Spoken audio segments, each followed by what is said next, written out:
É com alegria e satisfação que cumprimentamos os nossos amigos e irmãos do portal Escola Dominical com a gloriosa paz de nosso Senhor e Salvador Jesus Cristo.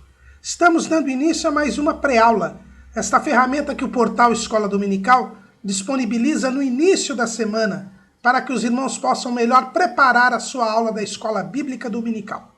Leiam a revista das lições bíblicas, assistam a esta pré-aula, leiam o texto base desta pré-aula, que é o texto que publicamos na classe dos adultos do portal Escola Dominical. É o artigo número 1, Assembleia de Deus, Ministério do Belém, sede São Paulo, onde os irmãos irão ver o texto que dá base a esta aula.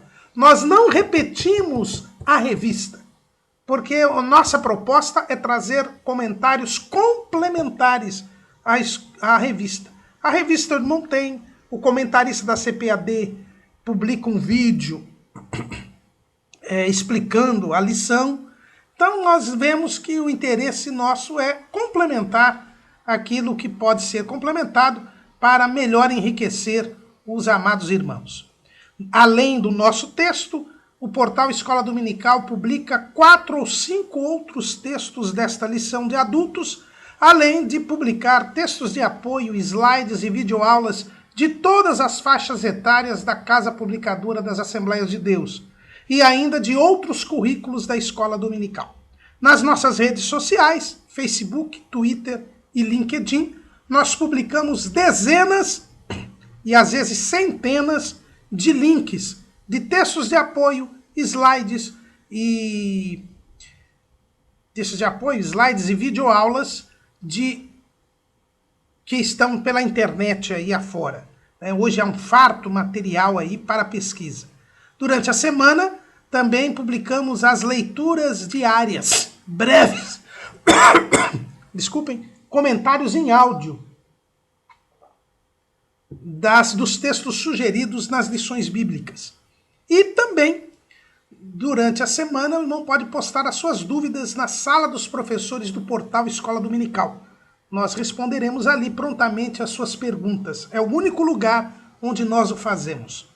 Também, às 19 horas, horário de Brasília, no sábado à noite, o irmão é convidado a assistir à transmissão ao vivo do estudo preparatório dos amigos e professores da Escola Bíblica Dominical da Igreja Evangélica Assembleia de Deus, Ministério do Belém, na sede aqui em São Paulo. Se o irmão estiver em São Paulo, ou na região metropolitana, pode vir dar o ar da sua graça, porque a reunião é aberta a todos os que amam a palavra de Deus. Mas tudo isso é a preparação da Escola Bíblica Dominical. Ela apenas se realiza quando o povo do Senhor, no dia do Senhor, se reúne na casa do Senhor para estudar a palavra do Senhor. Neste quarto trimestre de 2019, estamos estudando o tema O Governo Divino em Mãos Humanas, liderança do povo de Deus em 1º e 2º Samuel. O nosso comentarista é o pastor Osiel Gomes da Silva, pastor presidente das Assembleias de Deus em Tirirical, em São Luís, capital do estado do Maranhão. E hoje, ainda no 2º bloco do trimestre, onde estamos estudando a história de Samuel, no 1º livro de Samuel, estaremos estudando a lição de número 4, a degeneração da liderança sacerdotal. Nas 2 últimas lições, quando nós falamos do nascimento de Samuel e da sua chamada como líder profético, nós falamos que Israel estava sendo governada por Eli. Eli era o sumo sacerdote e ele estava exercendo o sumo sacerdócio já há alguns anos, quando então morre Sansão e, segundo Flávio Joséfo, ele passa a ser juiz de Israel. É o primeiro juiz de Israel que seria também sumo sacerdote. E a subida de Eli ao governo não nos é esclarecida nas Escrituras. O próprio Flávio Joséfo, ele simplesmente diz que com a morte de Sansão, Eli passou a governar o povo. Vejam bem que o juiz, ele era levantado por Deus para libertar o povo de uma opressão. Sansão começou a livrar Israel dos filisteus, mas não livrou Israel dos filisteus. A verdade é que o seu envolvimento com Dalila prejudicou isto, e ele acabou matando mais filisteus do que toda a sua vida na sua morte. Mas ele era prisioneiro dos filisteus. Quando Eli começa a julgar o povo, é o primeiro juiz que começa a governar durante uma opressão, sem que esta opressão tivesse sido retirada. E é uma liderança sacerdotal. Nunca um sacerdote havia exercido a judicatura. Você pode ver que a relação de todos os juízes, no livro de Juízes, nenhum deles era sacerdote, porque não era função do sumo sacerdote julgar o povo, governar o povo. Era, sim, oficiar no tabernáculo que ficava em Siló. Isso, irmãos, revela duas coisas logo de pronto. Em primeiro lugar, que havia um vazio completo de lideranças em Israel. Apesar da grande mortandade criada por Sansão, não tinha ninguém que pudesse liderar o povo e libertá-lo do domínio dos filisteus. Em segundo lugar, que o único fator de unidade que havia em Israel era o tabernáculo em Siló. E ali estava o sumo sacerdote. Então, diante daquele vazio de lideranças, Eli acaba assumindo o vácuo. Mas isso também revela que a liderança sacerdotal estava sendo totalmente irrelevante no que toca ao seu papel de cuidar da santidade do povo. E para isso, nós temos que fazer um breve retrospecto a respeito da liderança sacerdotal. O título da nossa lição é a degeneração, quer dizer, a queda, a descida, o enfraquecimento, a corrupção da liderança sacerdotal. E como é que a liderança sacerdotal surgiu em Israel? Quem a colocou? Quando nós vamos ao livro do Êxodo, no capítulo 19, nós vamos ver que a proposta de Deus para Israel, depois que livrou Israel do Egito, era fazer de Israel o seu povo. Mas este povo teria uma função toda especial. Quando nós lemos lá em Êxodo capítulo 19, versículo 5, eis a proposta de Deus para o povo. Agora, pois, se diligentemente ouvirdes a minha voz e guardardes o meu concerto, então sereis a minha propriedade peculiar dentre todos os povos, porque toda a terra é minha. E vós me sereis reino sacerdotal e povo santo. Estas são as palavras que falarás aos filhos de Israel. Então Deus tinha um propósito, fazer de Israel o seu povo. E este povo seria um reino sacerdotal. Então vejam bem que Israel seria um reino, e uma nação só é um reino se tiver um rei. Quem seria o rei? O próprio Deus. O próprio Deus seria o rei. Então Deus propõe ao povo uma forma de governo, que é a teocracia. É o governo de Deus. Deus iria reinar sobre o povo. Deus iria governar o povo. Mas esse reino não seria um reino normal. Seria um reino sacerdotal. Ou seja, Deus seria o rei, mas os israelitas seriam sacerdotes. Ou seja, Israel deveria interceder a Deus pelos outros povos. Todos os israelitas seriam sacerdotes. E para isto estariam separados do restante das nações, pois Deus diz que eles seriam também povo santo. Um povo que não se misturaria com as outras nações. Então a proposta de Deus para Israel é que Israel fosse reino sacerdotal e povo santo. Deus propôs, Israel aceitou. No versículo 8 desse capítulo 19, é dito: então todo o povo respondeu a uma voz e disse: tudo que o Senhor tem falado, faremos. Então Israel aceitou ser o reino sacerdotal e o povo santo. Nós já sabemos, eu já disse aqui por várias oportunidades, porque é uma passagem das passagens fundamentais para o entendimento do plano de Deus para a salvação, é que Israel falhou. Ele não cumpriu o que Deus havia mandado para que eles aguardassem no Sinai o proferimento das 10 palavras e depois subisse ao monte. O povo fugiu da presença de Deus, Deus teve que colocar a lei em tábuas de pedra, mas a verdade é que, apesar desta falha, quando a lei foi promulgada, Israel iniciou o seu exercício sacerdotal. É o que nós vemos lá em Êxodo, capítulo 24, no versículo 5. E enviou Moisés certos jovens dos filhos de Israel, os quais ofereceram holocaustos e sacrificaram ao Senhor sacrifícios pacíficos de bezerros.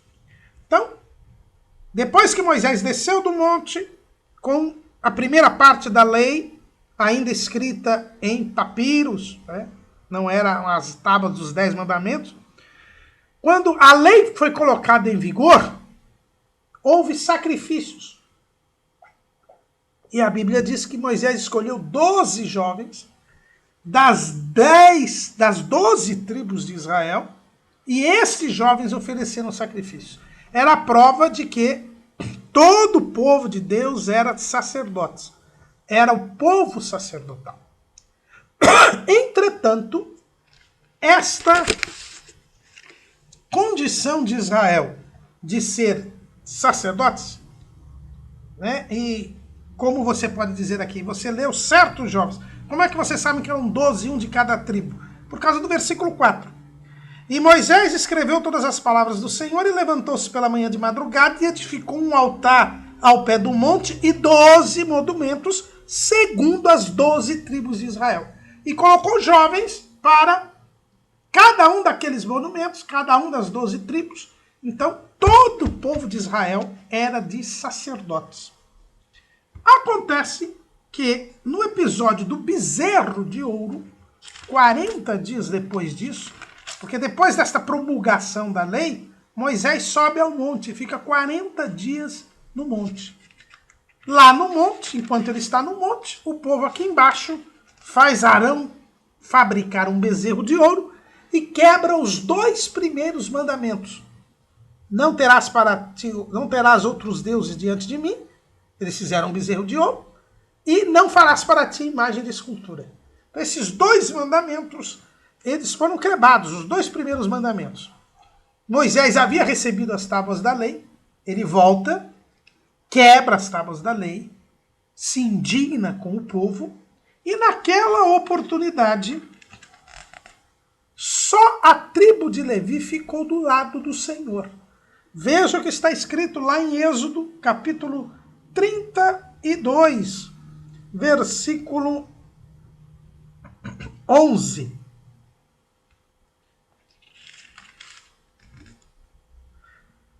Aliás, Êxodo capítulo 32, versículo 26. Pôs-se em pé Moisés na porta do arraial e disse: quem é do Senhor, venha a mim. Então se ajuntaram a ele todos os filhos de Levi. No meio daquela farra do bezerro de ouro, só a tribo de Levi se colocou ao lado do Senhor. E foi por isso que a tribo de Levi foi escolhida por Deus para o sacerdócio. É o que está lá em Deuteronômio 10:8. No mesmo tempo, o Senhor separou a tribo de Levi para levar a arca do concerto do Senhor para estar diante do Senhor, para o servir e para abençoar em seu nome até ao dia de hoje. Então, quando Moisés traz as segundas tábuas da lei, Deus separa a tribo de Levi para ser a tribo sacerdotal. Na verdade, os sacerdotes eram só os filhos de Arão, mas a tribo de Levi, tanto que ela não recebeu herança na terra de Canaã, porque a sua herança era o Senhor. O reino sacerdotal, que seria todo Israel, por causa do pecado de Israel, ficou limitado à tribo de Levi, que foi a única que se dispôs a ficar do lado do Senhor. É aqui que surge a liderança sacerdotal. Deus constitui Arão como sumo sacerdote e seus filhos Nadab, Abiú, Eleazar e Itamar como sacerdotes. Então a família de Arão é separada para exercer a liderança sacerdotal. Algo muito sério, porque qual era a função dos sacerdotes? O próprio Deus, depois que matou Nadab e Abiú, veja bem, eram 4 sacerdotes e um sumo sacerdote. Nadab e Abiú levaram fogo estranho diante de Deus. Foram mortos fulminados. E Deus mostrou aí a seriedade do sacerdócio. E nesta oportunidade, Deus diz qual era a função da liderança sacerdotal. Está lá em Levítico, capítulo 10, versículo 8.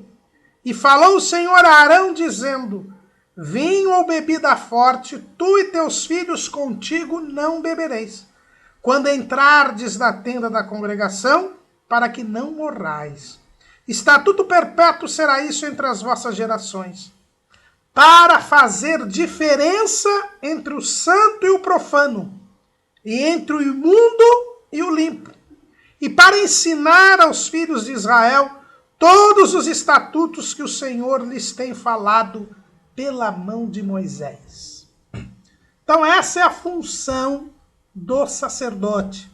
Os sacerdotes foram constituídos primeiro para oferecer sacrifícios a Deus, para organizar o culto a Deus, para interceder pelo povo diante de Deus, mas para fazer diferença entre o santo e o profano, entre o imundo e o limpo, e para ensinar a lei aos filhos de Israel. Quem primeiro precisava ensinar a lei eram os pais, mas no caráter supletivo e complementar, os sacerdotes deveriam ensinar a lei ao povo. Então a função da liderança sacerdotal era fazer diferença entre o santo e o profano, entre o imundo e o limpo, e ensinar a lei aos filhos de Israel, além do oferecimento de sacrifícios e da organização e da direção do culto a Deus. Era esta a função dos sacerdotes. Deus fez questão de dizer que havia escolhido Arão e seus filhos. Quando houve a rebelião de Coré, Datã e Abirão, mesmo depois da rebelião, Deus, está lá no capítulo 17 do livro de Números, fez um milagre que foi florescer e frutificar de um dia para o outro a vara que tinha o nome de Arão e mandar colocar a vara dentro da arca para provar que havia escolhido Arão e seus filhos para o sacerdócio. Então Deus fez questão de dizer que a liderança sacerdotal que ele tinha colocado diante do povo tinha sido escolhida por ele e tinha esta missão de fazer a diferença entre o santo e o profano, entre o mundo e o limpo, o imundo e o limpo, e ensinar a lei ao povo de Deus. E os sacerdotes, eles tinham a consciência da importância da sua posição. Logo no início, a morte de Nadab e Abiú fez com que Eleazar, Itamar e Arão entendessem que a função deles era importantíssima, era relevantíssima, E eles tinham que exercê-la com todo cuidado, com todo zelo, para que não morressem. Eles tinham o espectro da morte sempre presente no exercício da função sacerdotal. E esta consciência de que a liderança sacerdotal ela tinha que cuidar da santidade do povo, porque fazia a diferença entre o santo e o profano, entre o imundo e o limpo, era cuidar da santidade do povo, cuidar da santificação do povo. A liderança sacerdotal era responsável pela santificação do povo. Tinha que se santificar a si mesmo para também santificar ao povo.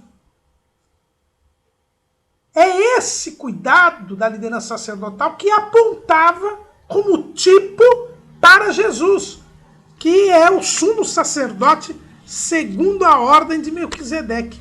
Era esse o cuidado que Jesus tinha. Veja lá na sua oração sacerdotal, lá em João, capítulo 17,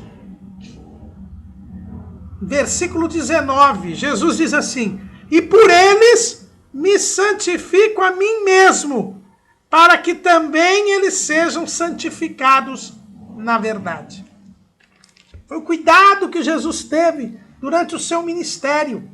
Como verdadeiro sacerdote, ele se santificava a si mesmo para que nós pudéssemos, seus discípulos, ser santificados. E era esse o cuidado que o sacerdote devia ter. Ele devia se santificar para poder santificar o povo, para ensinar ao povo o caminho da santificação. Eles tinham esta consciência. E nós vemos isso lá no episódio de Baal Peor, que foi o último episódio no deserto antes da morte de toda a geração incrédula, a geração do Êxodo. Eles ficaram perambulando no deserto durante 40 anos para que todos aqueles que não creram que Deus lhes daria a terra de Canaã morressem. E o último episódio, que houve mortandade de pessoas, o último castigo de Deus, em que morreram os últimos que ainda restavam, com exceção de Moisés, daquele grupo de mais de 20 anos, foi o episódio de Baal Peor. O que é o episódio de Baal Peor? É o episódio em que algumas moabitas seduziram israelitas e os levaram a participar de festa com elas, que era festa de adoração ao deus Baal Peor, né? Ao deus Baal. Né? Era um culto da fertilidade, um culto com prostituição, com orgias sexuais. E alguns israelitas, né, seduzidos pelas moabitas, foram participar dessas festividades. E Deus se irou contra o povo, e aí houve uma grande mortandade, e nessa mortandade acabou de vez a geração incrédula do Êxodo. Mas o texto bíblico, quando houve este episódio, narra o seguinte, lá em Números, capítulo 25, versículo 6. E eis que veio um homem dos filhos de Israel e trouxe a seus irmãos uma midianita perante os olhos de Moisés e de toda a congregação dos filhos de Israel, chorando eles diante da tenda da congregação. Vendo isso, Finéias, filho de Eleazar, filho de Arão, o sacerdote, se levantou do meio da congregação e tomou uma lança na sua mão, e foi após o varão israelita até a tenda, e os atravessou a ambos, ao varão israelita e à mulher, pela sua barriga. Então a praga cessou sobre os filhos de Israel. E os que morreram daquela praga foram 24.000. Então o Senhor falou a Moisés, dizendo: Finéias, filho de Eleazar, filho de Arão, o sacerdote, desviou a minha ira de sobre os filhos de Israel, pois zelou o meu zelo no meio deles, de modo que no meu zelo não consumi os filhos de Israel. Portanto, dize: Eis que lhe dou o meu concerto de paz, e ele e a sua semente depois dele terão o concerto do sacerdócio perpétuo, porquanto teve zelo pelo seu Deus e fez propiciação pelos filhos de Israel. Os irmãos vejam aqui que lá no episódio do bezerro de ouro, a tribo de Levi ficou do lado do Senhor. Inclusive, mataram naquela oportunidade 3.000 pessoas. Aqui, quando havia Deus mandado uma praga, que já tinha morrido 24.000, teve um israelita que tinha, o nome dele era Zinri, que tinha se juntado, casado com essa mulher midianita chamada Cosbi. Ele procurou causar pena no meio do povo. Procurou colocar o povo contra Deus.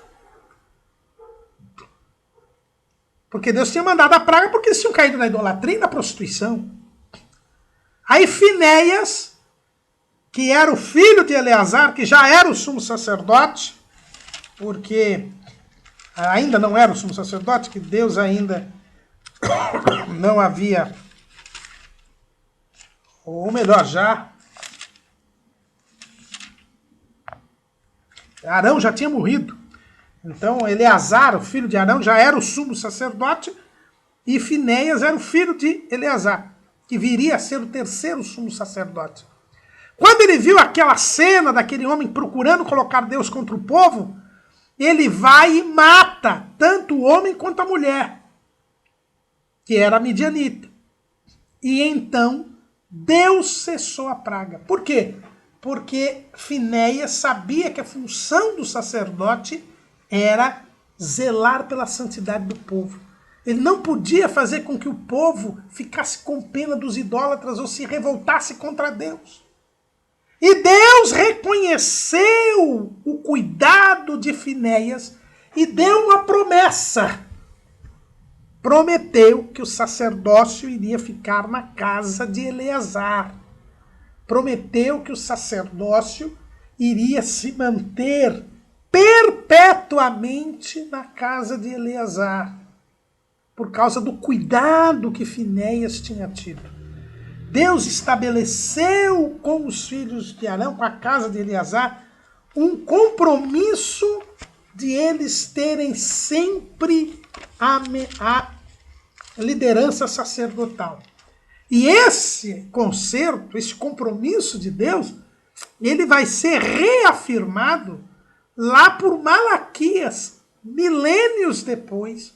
Malaquias, o último profeta antes do silêncio profético, ele diz o seguinte, no capítulo 2 de Malaquias, versículo 4. Então sabereis que eu enviei este mandamento para que o meu concerto seja com Levi, diz o Senhor dos Exércitos. Meu concerto com ele foi de vida e de paz, e eu lhes dei para que me temesse, e me temeu e assombrou-se por causa do meu nome. A lei da verdade esteve na sua boca, e a iniquidade não se achou nos seus lábios. Andou comigo em paz e em retidão, e apartou a muitos da iniquidade. Então esse conceito Deus lembra lá, milênios depois. Porque Deus, irmãos, ele é fiel. Ele não descumpre os seus compromissos.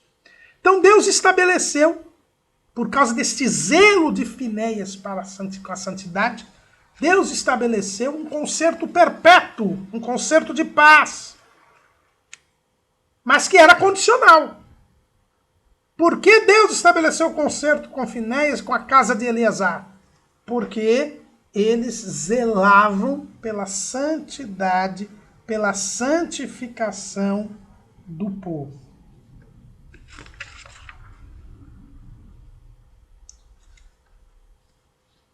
A liderança sacerdotal, então, ela estava consolidada. E ela era importante. Veja bem que Arão sempre estava ao lado de Moisés, nas deliberações e decisões do povo. E Arão sempre ao lado de Moisés. Até quando Moisés pecou, Arão estava do lado dele, por isso que Moisés Por isso que Arão também não entrou na terra prometida. Quando Arão foi substituído por Eleazar, Eleazar sempre estava ao lado de Moisés e depois de Josué nas deliberações do povo. A liderança sacerdotal era importante. Eu coloquei aí uma série de passagens no nosso texto, mostrando que todas as vezes que houve decisões e deliberações importantes, Moisés ou Josué, Eleazar estava junto. Depois que Josué morreu, e nós vimos que Josué não escolheu sucessor, não teve sucessor, aí a liderança sacerdotal aumentou ainda mais a sua importância, porque era o único fator de unidade do povo. Por quê? O que diz lá Juízes, capítulo 21, versículo 25. Naqueles dias não havia rei em Israel, porém cada um fazia o que parecia reto aos seus olhos. A falta de uma liderança nacional era fatal para Israel. Cada um fazia o que bem queria, não tinha uma liderança única. Mas a liderança sacerdotal era a principal liderança na época, principalmente depois que Josué morreu. Depois que Josué morreu, Eleazar passou a ser a referência do povo. Tanto que a tradição judaica entende que o finalzinho do livro de Josué foi escrito por Eleazar. Eleazar é que registrou no livro de Josué a morte de Josué, porque ele era a referência espiritual do povo. Depois que Eleazar morreu, a tradição judaica diz que foi Finéias, o seu filho, que escreveu e registrou a morte de Eleazar no final do livro de Josué. Porque Eleazar e Finéias eram líderes sacerdotais plenos, que zelavam pela santidade do povo. Tanto que no livro de Juízes é dito que o povo só se desviou, se corrompeu, começou aquele círculo vicioso depois da morte de Eleazar. Olha o que o texto diz lá em Juízes, capítulo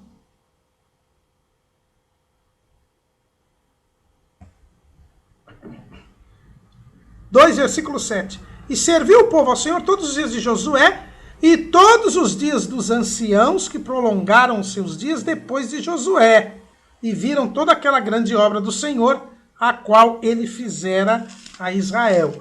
E no livro de Josué, no capítulo 24, versículo 33, ele diz: faleceu também Eleazar, filho de Arão, e o sepultaram no outeiro de Finéias, seu filho, que lhe fora dado na montanha de Efraim. A liderança sacerdotal exercia o seu papel de cuidar da santidade de Israel. Eleazar a exerceu, Finéias a exerceu. Veja que Finéias nem era sumo sacerdote ainda, e ele já cuidou da santidade, e o que fez Deus consolidar a liderança sacerdotal na casa de Eleazar.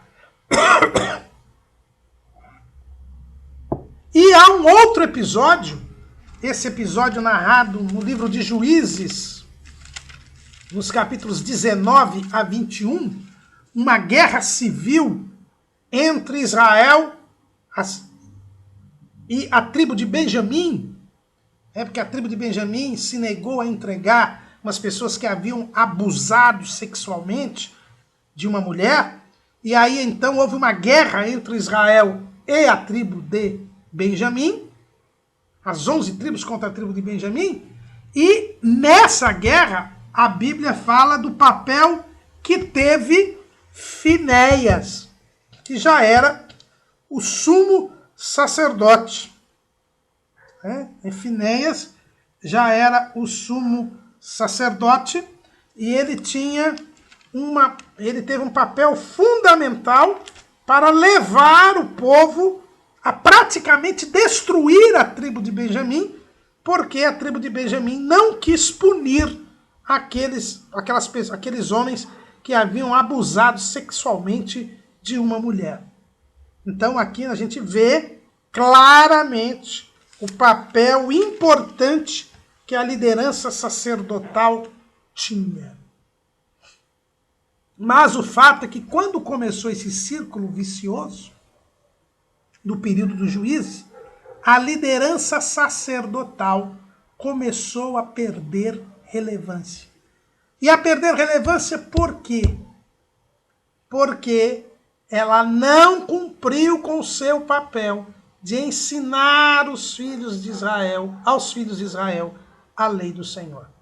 Eles tinham que fazer a diferença entre o santo e o profano, entre o imundo e o limpo, e ensinar a lei do Senhor aos filhos de Israel. Os pais não ensinavam, como nós já vimos em lição passada. E é por causa dessa falta de educação doutrinária, doméstica, que começou o círculo vicioso. E a liderança sacerdotal, ela deixou de cumprir o seu papel de ensinar a lei do Senhor aos filhos de Israel. Na lei, se previa, lá em Deuteronômio, capítulo 31, que de 7 em 7 anos, os filhos de Levi, os sacerdotes, deveriam, na festa dos tabernáculos, ler a lei diante de todo o povo. Olha o que está escrito aqui. Capítulo 31 de Deuteronômio. E Moisés escreveu esta lei e a deu aos sacerdotes, filhos de Levi, que levavam a arca do concerto do Senhor, e a todos os anciãos de Israel. E deu-lhes ordem Moisés, dizendo, ao fim de cada 7 anos, no tempo determinado do ano da remissão, na festa dos tabernáculos, quando todo Israel vier a comparecer perante o Senhor teu Deus, no lugar que ele escolher, lerás esta lei diante de todo Israel aos seus ouvidos.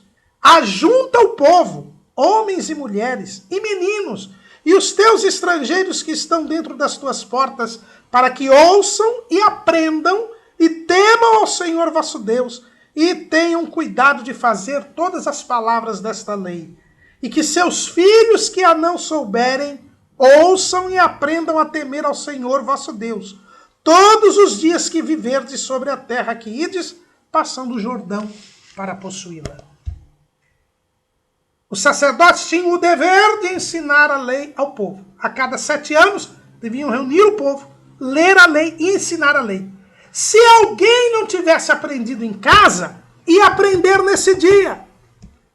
Só que eles nunca cumpriram isso. Nós só vamos ver o cumprimento disso lá nos tempos de Esdras. Quando Esdras lê a lei diante do povo e os sacerdotes e levitas explicam a lei para o povo. Lá no capítulo 8 de Neemias. Nós não vamos ver registrado o ensino coletivo da lei por sacerdotes e levitas, a não ser lá.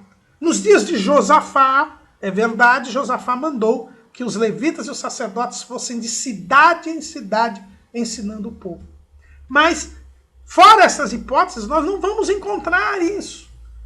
A liderança sacerdotal ficou no tabernáculo, ficou só oferecendo sacrifícios, se acomodou em Siló, se isolou do povo, não cumpriu o seu papel de ensino da lei e não fez diferença entre o santo e o profano.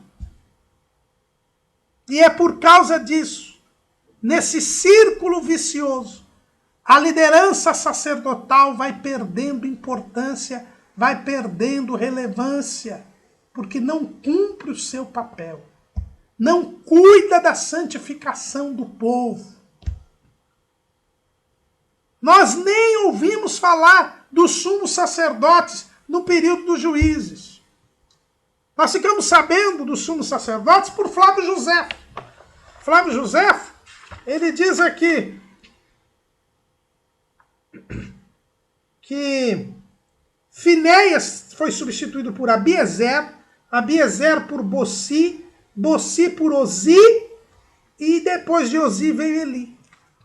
Onde está o nome destas pessoas na Bíblia? O que elas fizeram? Nada é dito, porque a liderança sacerdotal ficou restrita ao tabernáculo, perdeu relevância, deixou de cumprir a sua tarefa, o seu papel. E pior, nos dias de Eli, a corrupção vai, porque um abismo chama outro abismo.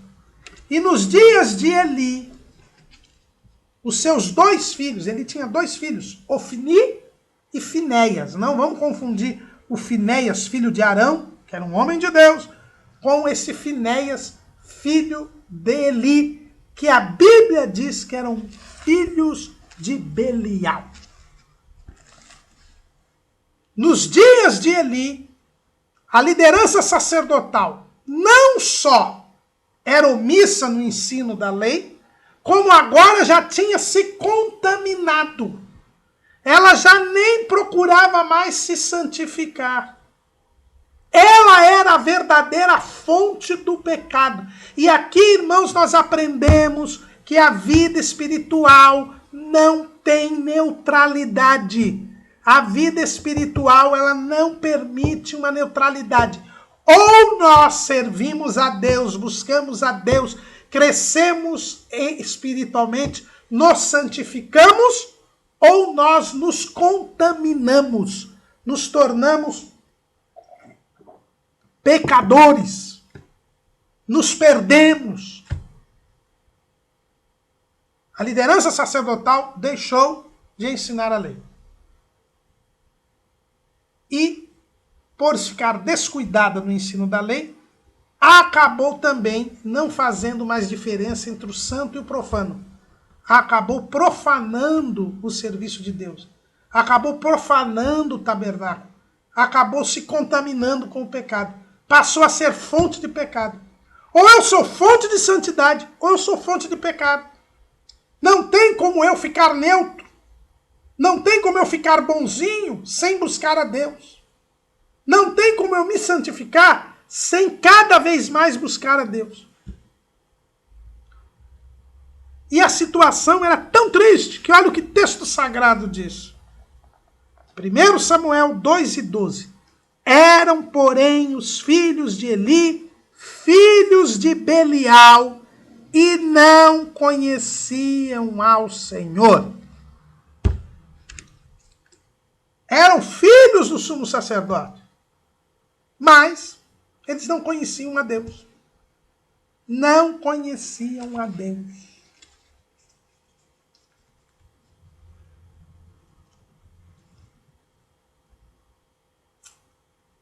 Conhecer para o hebraico, para o judeu, é ter intimidade, é ter experiência. Tanto que a palavra conhecer é a palavra usada para dizer do relacionamento íntimo entre marido e mulher.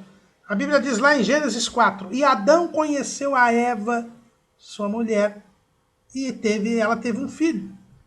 Conhecer é ter comunhão, ter intimidade, ter experiência, formar uma unidade. Isso que é conhecer. Conhecer a Deus é ter intimidade com Deus, é ter experiência com Deus. Ofni e Finéias não conheciam ao Senhor. Eles sabiam todos os rituais, eles sabiam fazer todos os sacrifícios, eles conheciam todos os ritos, todas as festividades, como celebrar todas as festas, mas eles não conheciam a Deus, que não tinham experiência com Deus, tinham um conhecimento teórico apenas. Não temiam a Deus, não respeitavam a Deus, não obedeciam a Deus. A Bíblia diz que eles eram filhos de Belial. Essa expressão quer dizer que eram homens perversos, homens malignos, grandes pecadores. E quais eram os crimes de Eli, dos filhos de Eli? Em primeiro lugar, eles eram gananciosos e avarentos.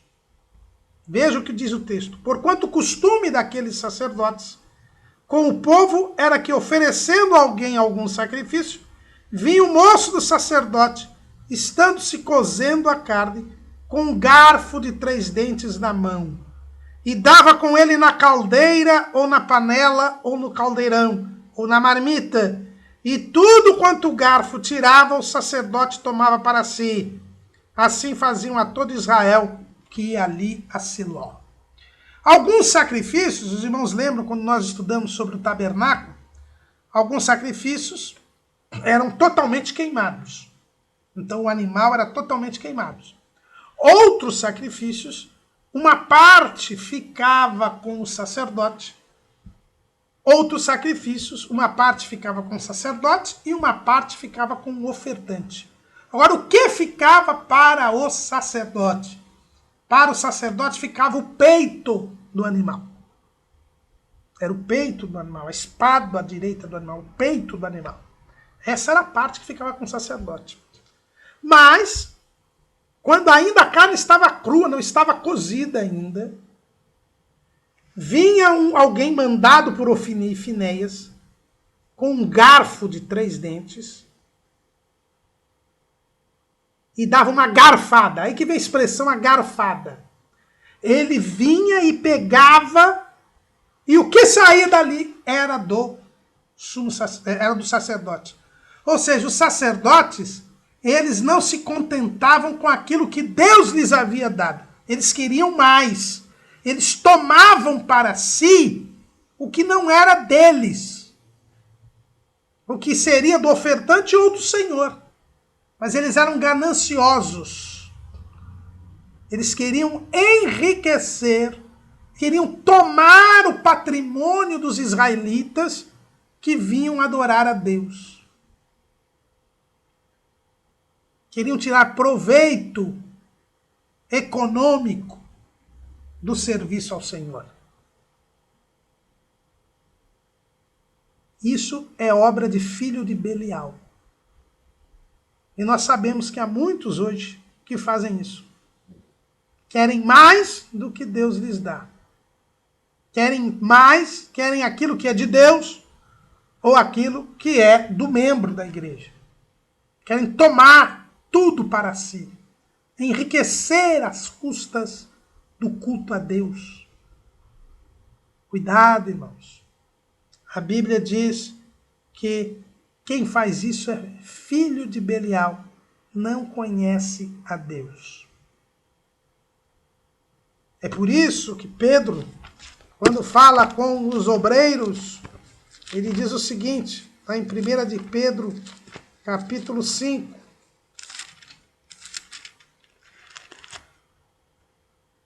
versículo 2, apacentai o rebanho de Deus que está entre vós, tendo cuidado dele, não por força, mas voluntariamente, nem por torpe ganância. Mas além deles serem gananciosos e avarentos, eles deixavam de dar prioridade a Deus. O povo, veja bem que vergonha. A liderança sacerdotal é que tinha que cuidar da santidade do povo. E era o povo quem repreendia os filhos de Eli. Olha o que está escrito aqui. No versículo 15, 1 Samuel. Também antes de queimarem a gordura, vinha um moço do sacerdote e dizia ao homem que sacrificava: dá essa carne para assar ao sacerdote, porque não tomará de ti carne cozida, senão crua. E dizendo-lhe o homem: queime primeiro a gordura de hoje, e depois toma para ti quanto desejar a tua alma. Então ele lhe dizia: não, agora has de dar, e se não, por força tomarei. A gordura, irmãos, ela era do Senhor. Né? Em em Levítico, capítulo 7, versículo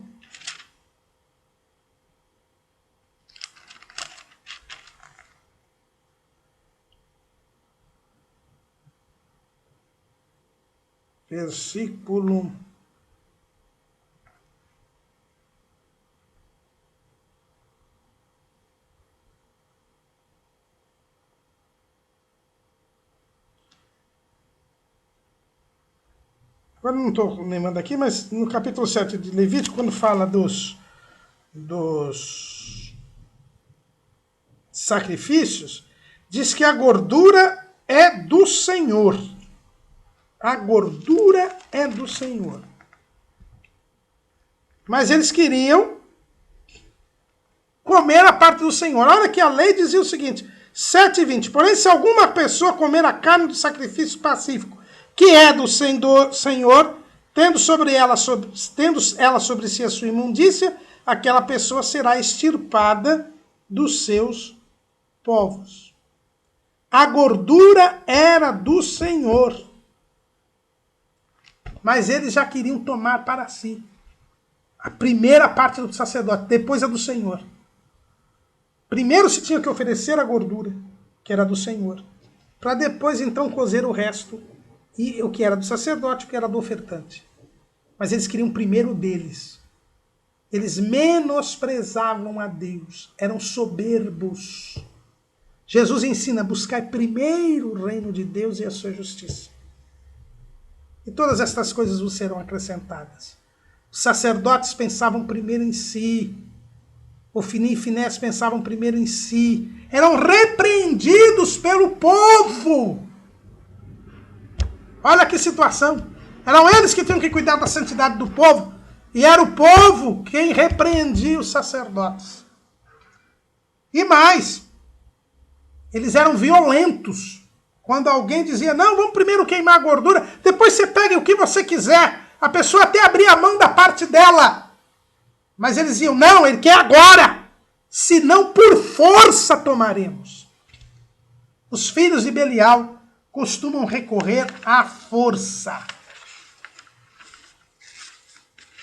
Porque são homens ímpios, homens maus, homens violentos. E o texto diz, era, pois, muito grande o pecado desses jovens perante o Senhor, porquanto os homens desprezavam a oferta do Senhor. Havia um desprezo pelas coisas de Deus. Eles viam o tabernáculo só como uma forma de ganhar dinheiro, só como uma forma de enriquecer. Olha que ponto havia chegado a liderança sacerdotal. Pela sua omissão,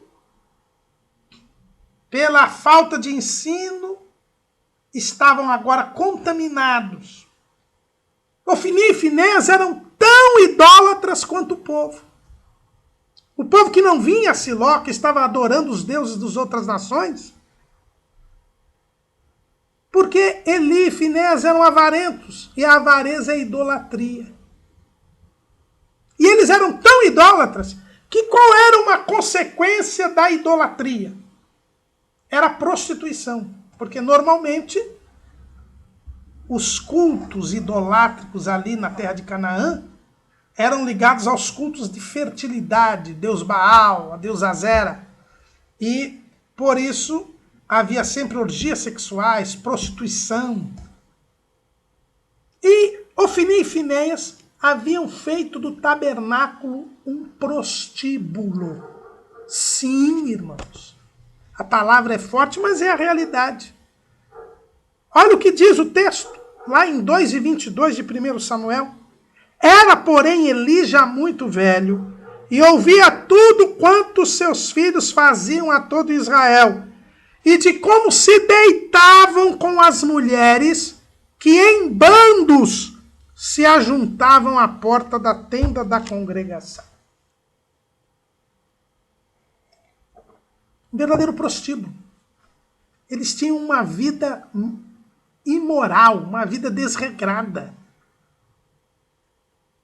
Mantinham relações sexuais com mulheres que em bandos se juntavam na porta da tenda da congregação. As mulheres levianas, as mulheres vadias, as mulheres prostitutas, as mulheres imorais iam para o tabernáculo para ter momentos de prazer com Ofni, Finéias e com outros sacerdotes também, porque os irmãos não pensam que só os dois davam conta dessa mulherada toda. Olha a situação que estava o tabernáculo de Siló. Um prostíbulo. Por isso que eu disse, eles eram idólatras e caíam na imoralidade sexual. Filhos de Belial. Liderança que se perdera que se contaminara com o pecado. E o mais triste de tudo é que Eli deixava tudo isso acontecer. Ele não repreendia os seus filhos, não punia os seus filhos. Ele ficava sabendo o que estava acontecendo e deixava solto, porque ele amava mais os filhos do que a Deus. É aí que a Bíblia diz que nós devemos deixar pai e mãe. Quem não deixar pai e mãe por minha causa não é digno de mim. Não é que Deus está mandando abandonar a família, mas é que entre beneficiar a família que desobedece a Deus e ficar com a palavra de Deus, nós temos que ficar com a palavra de Deus. Nós não podemos passar a cabeça na mão dos familiares, acobertar o pecado dos familiares, consentir com o pecado dos familiares. Esse foi o crime de Eli.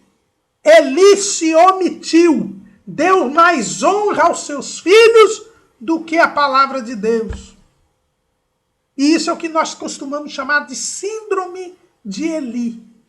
A síndrome de Eli é dar mais honra aos filhos do que a Deus.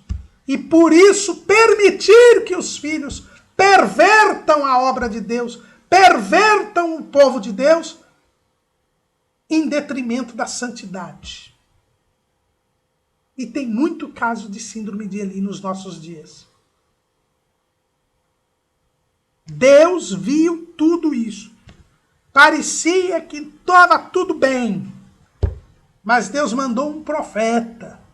Naquele tempo os profetas eram raros.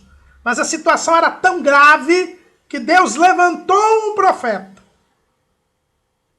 E este homem de Deus veio até Eli e deu uma mensagem dura para o sumo sacerdote e juiz. Capítulo 2, versículo 28. E eu escolhi dentre todas as tribos de Israel para sacerdote, para oferecer sobre o meu altar, para acender o incenso e para trazer o éfode perante mim. E dei à casa de teu pai todas as ofertas queimadas dos filhos de Israel. Por que dais coices contra o sacrifício e contra a minha oferta de manjares, que ordenei na minha morada, e honras a teus filhos mais do que a mim, para vos engordardes do principal de todas as ofertas do meu povo de Israel? Portanto, diz o Senhor Deus de Israel, na verdade tinha dito eu que a tua casa e a casa de teu pai andariam diante de mim perpetuamente. Porém agora, diz o Senhor, longe de mim tal coisa, porque aos que me honram, honrarei, porém aos que me desprezam serão envilecidos. Eis que vem dias em que cortarei o teu braço e o braço da casa de teu pai, para que não haja mais velho algum em tua casa. E verás o aperto da morada de Deus, em lugar de todo o bem que houvera de fazer a Israel. Nem haverá por todos os dias velho algum em tua casa. O homem, porém, que eu não te desarraigar do meu altar, será para te consumir os olhos e para te entristecer a alma. E toda a multidão da tua casa morrerá quando chegar a idade varonil. E isso te será por sinal, a saber, o que sobrevirá a teus 2 filhos, a Ofni e a Finéias, que ambos morrerão no mesmo dia. E eu suscitarei para mim um sacerdote fiel, que procederá segundo o meu coração e a minha alma, e eu lhe edificarei uma casa firme, e andará sempre diante do meu ungido. E será que todo aquele que ficar de resto da tua casa virá inclinar-se diante dele por uma moeda de prata e por um bocado de pão, e dirá, rogo-te que me admitas a algum ministério sacerdotal, para que possa comer um pedaço de pão. Esta foi a mensagem que Deus deu. A casa de Eli perderia o sacerdócio. Porque Eli era omisso. Tinha honrado mais aos filhos do que a Deus. Eli, irmãos, tinha o que nós chamamos do ministério da cadeira. É interessante isso. Ele sempre estava ligado numa cadeira. Veja lá, capítulo 2, versículo 9. Então Ana se levantou depois que comeram e beberam em Siló. E Eli, o sacerdote, estava assentado numa cadeira. Capítulo 4, versículo 13. E chegando ele, eis que Eli estava assentado sobre uma cadeira, vigiando ao pé do caminho. E ainda o versículo 18. E sucedeu que, fazendo ele menção da arca de Deus, Eli caiu da cadeira. Eli sempre estava com uma cadeira, na cadeira. E nós chamamos o ministério da cadeira. Por isso que Eli era omisso. Nós não podemos ter o ministério da cadeira. Quem está sentado na cadeira, em primeiro lugar, é preso à posição.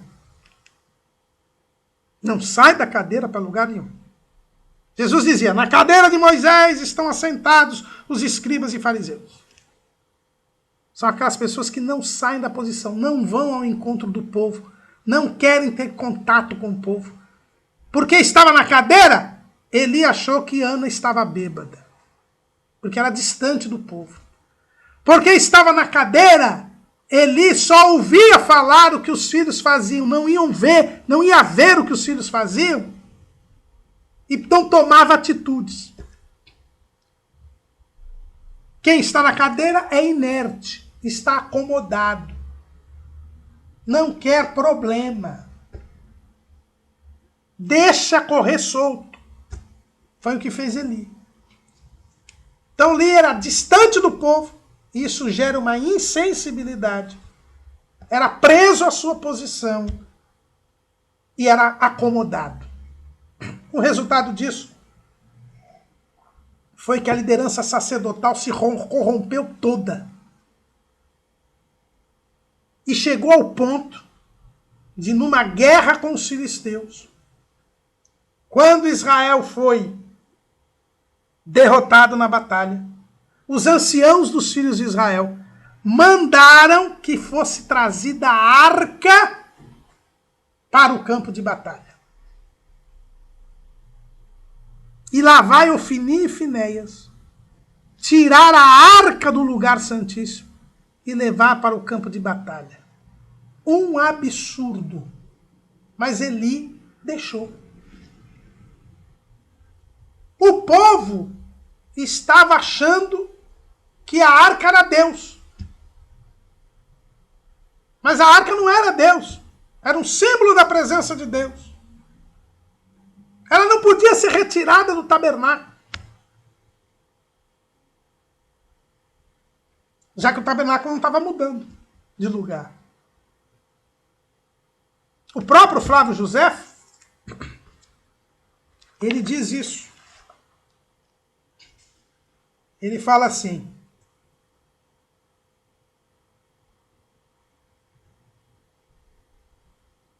logo depois que os filisteus se puseram em campo para atacar os israelitas, acamparam perto da cidade de Afeca e, não encontrando resistência, avançaram ainda mais.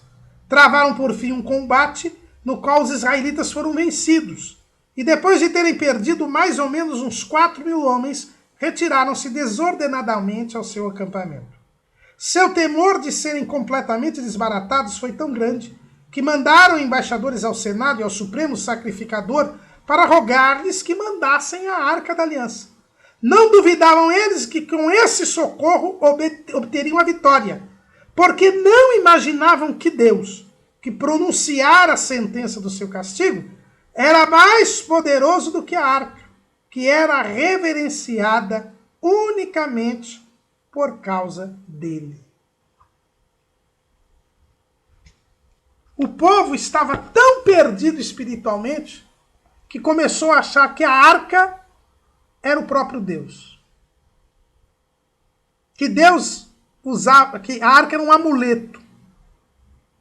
Olha o nível espiritual. E o Ofni e o Finéias levaram a arca até o campo de batalha. E Eli deixou. Era uma liderança totalmente corrompida. Eram idólatras. Estavam idolatrando a arca. Os filisteus, gentios que eram, ficaram com medo. Acharam que iam perder a batalha por causa da arca. Veja como a mentalidade de Israel estava igualzinha dos outros povos. Porque a liderança sacerdotal não tinha ensinado a lei de Deus para o povo. Os israelitas fizeram festa quando a arca chegou. Mas na hora da batalha, foram vencidos. A derrota foi maior ainda. Ofni e Finéias foram mortos. E um sobrevivente foi até Siló. E Eli estava sentado na cadeira e recebeu a notícia que a arca de Deus havia sido tomada pelos filisteus. Eli leva um susto, cai da cadeira, quebra o pescoço e morre.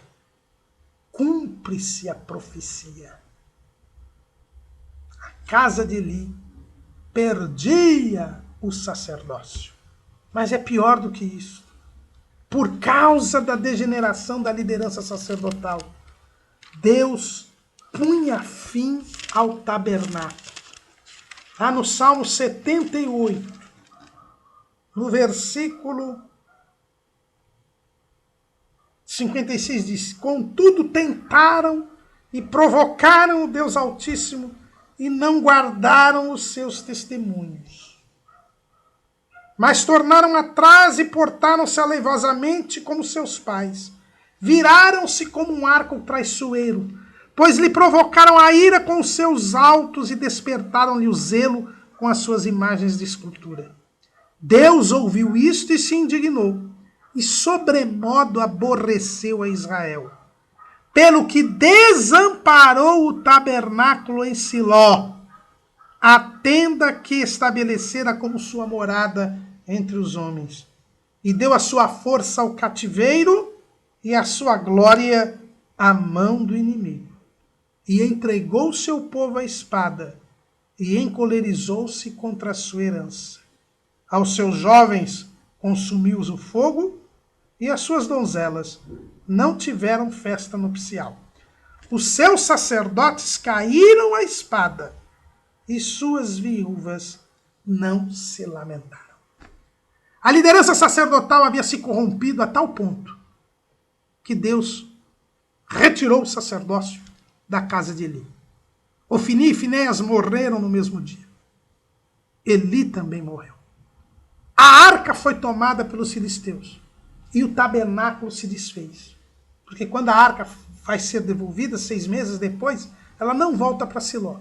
O tabernáculo para de funcionar. A liderança sacerdotal é suspensa até que viesse o sacerdote fiel, diz a profecia.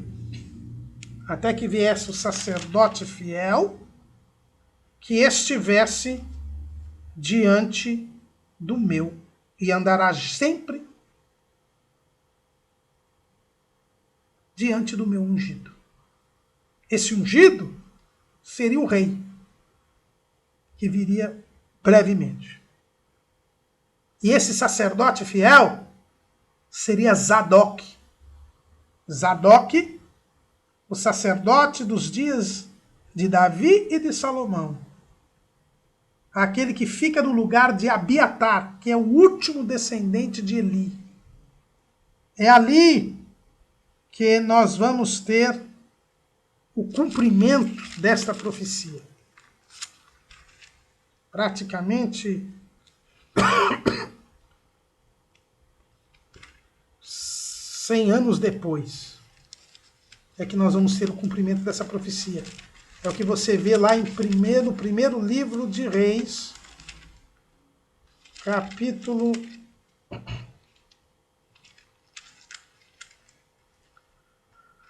2,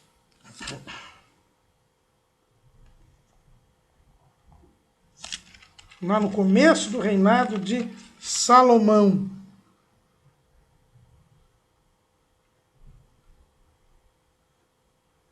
Dois,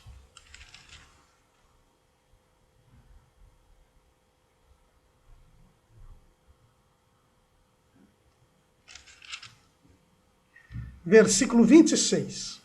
E a Abiatar, o sacerdote, disse o rei: para Anatote vai, para os teus campos, porque és homem digno de morte, porém eu te não matarei, hoje não te matarei, porquanto levaste a arca do Senhor Jeová diante de Davi meu pai, e porquanto foste aflito em tudo quanto meu pai foi aflito. Lançou, pois, Salomão fora a Abiatar, para que não fosse sacerdote do Senhor, para cumprir a palavra do Senhor, que tinha dito sobre a casa de Eli em Siló. Na verdade, com a morte de Eli, seu filho Aitube assume, aliás, seu neto Aitube assume o sumo sacerdócio, que depois é passado para Aimeleque, que depois é passado para Abiatar. E Abiatar torna-se co-sumo sacerdote junto com Zadok, no reinado de Davi.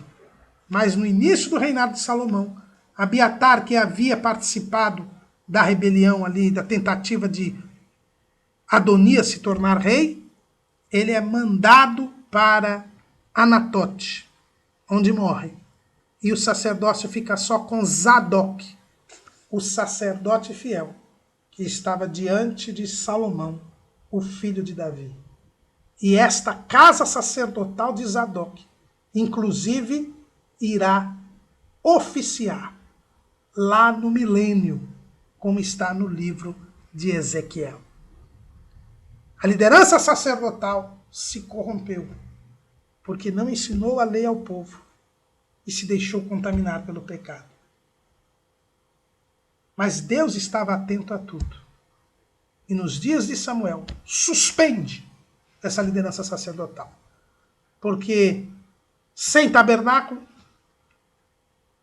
não havia sequer o dia da expiação, que era o dia mais importante em que o sumo sacerdote oficiava. E só lá na frente, no templo, é que o sacerdócio será plenamente restabelecido. Deus continua mudando as coisas para cumprir o seu plano. Amém.